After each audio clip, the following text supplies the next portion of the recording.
اعوذ باللہ من الشیطان الرجیم بسم اللہ الرحمن الرحیم۔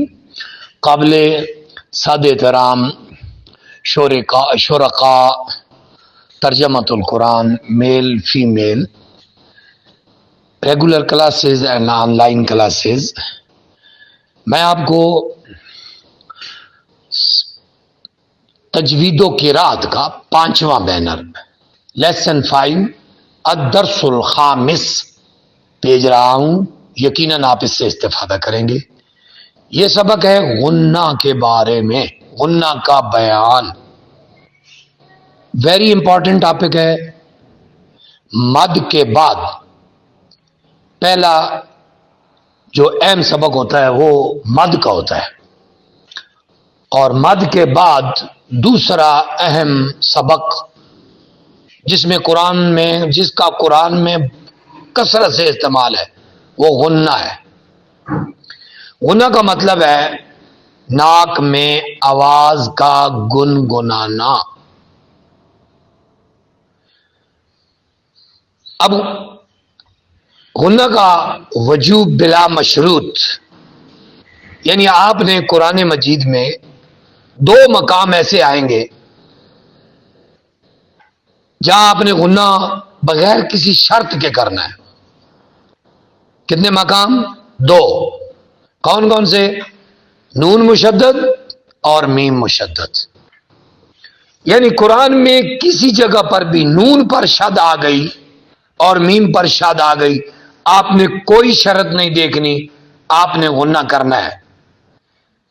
جیسے آپ کا بڑا مشہور معروف ہر وقت بولتے ہیں آپ، ان اللہ انما، اب ناک میں آپ آواز لے کے گئے، آپ نے غنہ کیا، تو یہ بلا مشروط غنہ ہے، کوئی شرط نہیں دیکھنی۔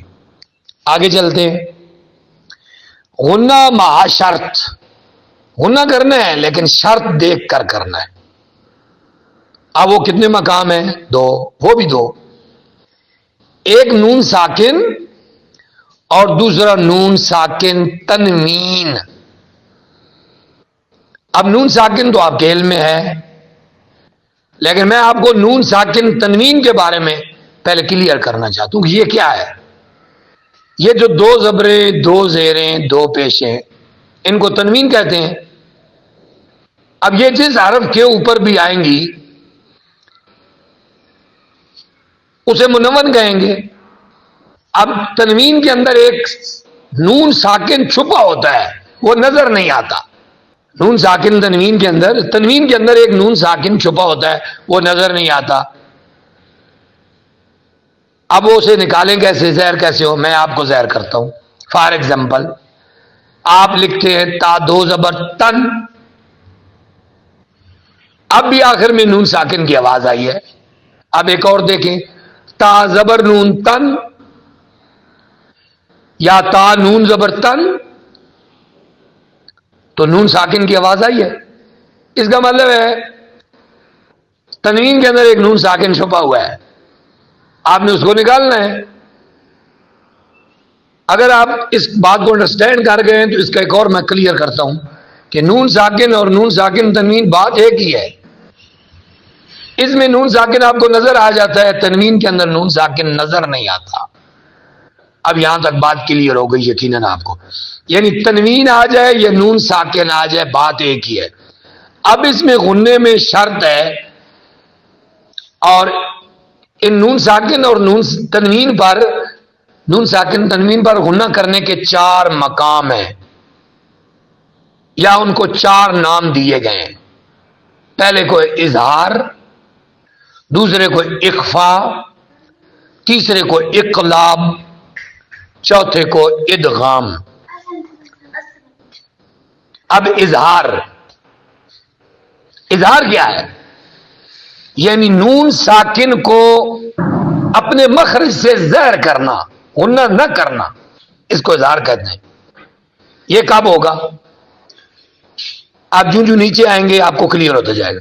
نون ساکن کے بعد حروف ہلکی آ جائیں۔ حروف ہلکی کون کون سے ہیں؟ حمزہ، ہا، عین، ہا، غین، قاف۔ اگر یہ نون ساکن کے بعد یہ آ رہے ہو تو نون غنہ نہیں ہوگا، یعنی ناک میں آواز نہیں جائے گی، نون اپنے مخرج سے ظاہر ہوگا۔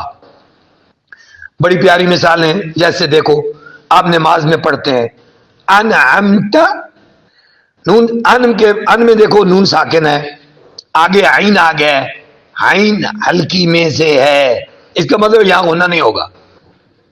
آپ نے شرط دیکھی ہے نا، شرط پوری ہو رہی ہے کیا؟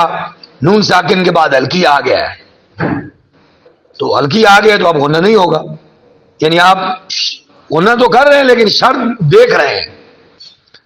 انعمت، اب یوں نہیں کریں گے انعمت، یہ غلط، انعمت، آگے من علمی، آپ تو آیت الکرسی میں پڑھتے ہیں من علمی، نون ساکن ہے تو ہم نے غنہ کا چیک کرنا ہے قانون، آگے ہلکی آ گیا ہے نہیں ہوگا، عین ہلکی میں سے ہے، من علمی۔ آپ ایک اور نماز میں پڑھتے ہیں سمع اللہ لمن حمیدہ، نون ساکن من میں آ گیا ہے، آگے حمدہ میں ہا آ گئی ہے، وہ بھی ہلکی میں سے ہے، اس کا مطلب یہاں بھی غنہ نہیں ہوگا۔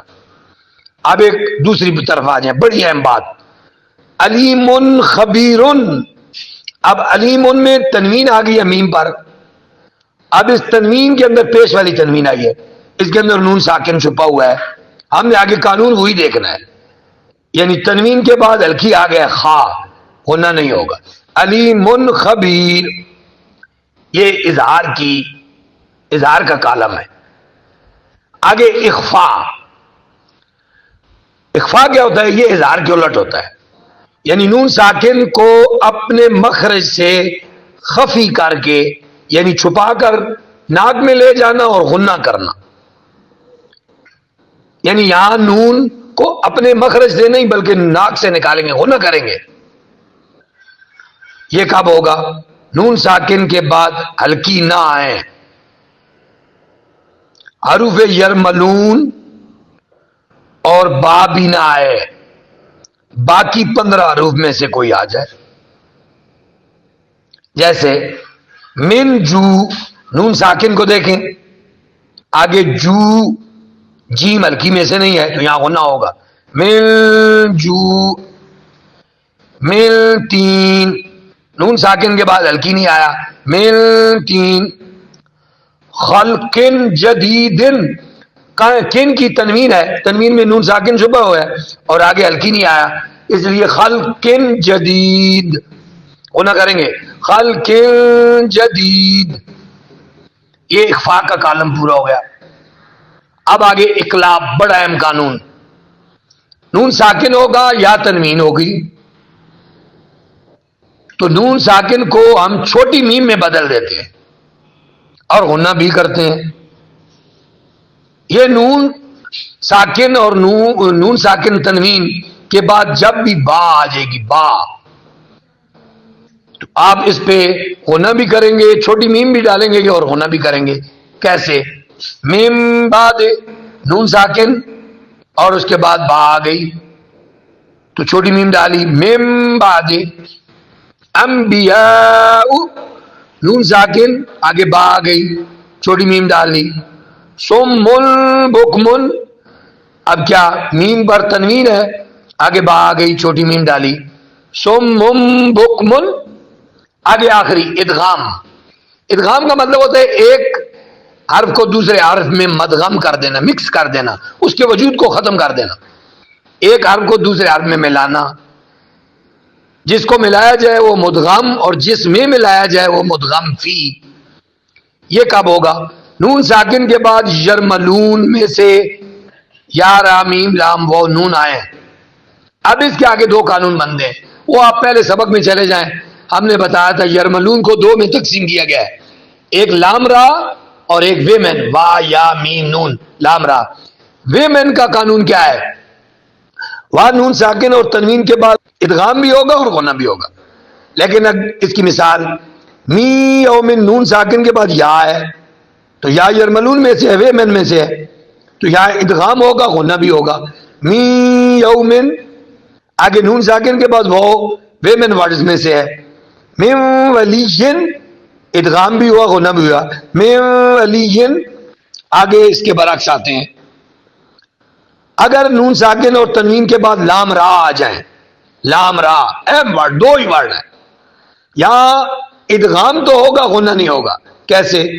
مر ربی کا، میم نون ساکن کے بعد را آ گئی تو را کا تعلق لام را گروپ سے ہے، اس وجہ سے یہاں مر ربی کا پڑھیں گے۔ آگے مل لدن کا، نون ساکن کے بعد لام آ گیا، لام لام را میں سے ہے، اس لیے ادغام ہوگا، غنہ نہیں ہوگا۔ مل لدن کا، یہ 4 کالم پورے ہو گئے، اظہار، اخفا، اقلاب، ادغام، یہ غنہ مع شرط، یعنی نون ساکن اور نون ساکن تنوین کے 4 قوانین ہیں۔ بہت زیادہ قرآن میں ان کا استعمال ہے، اور قرآن کا حسن یا مد سے بنتا ہے یا غنہ سے بنتا ہے۔ یقیناً آپ کو سبق سمجھ آیا ہوگا، آپ اسے استفادہ کریں گے۔ اللہ پاک ہماری مدد فرمائے اور ہمیں قرآن کی برکات دنیا میں اور آخرت میں قرآن کی شفاعت نصیب فرمائے۔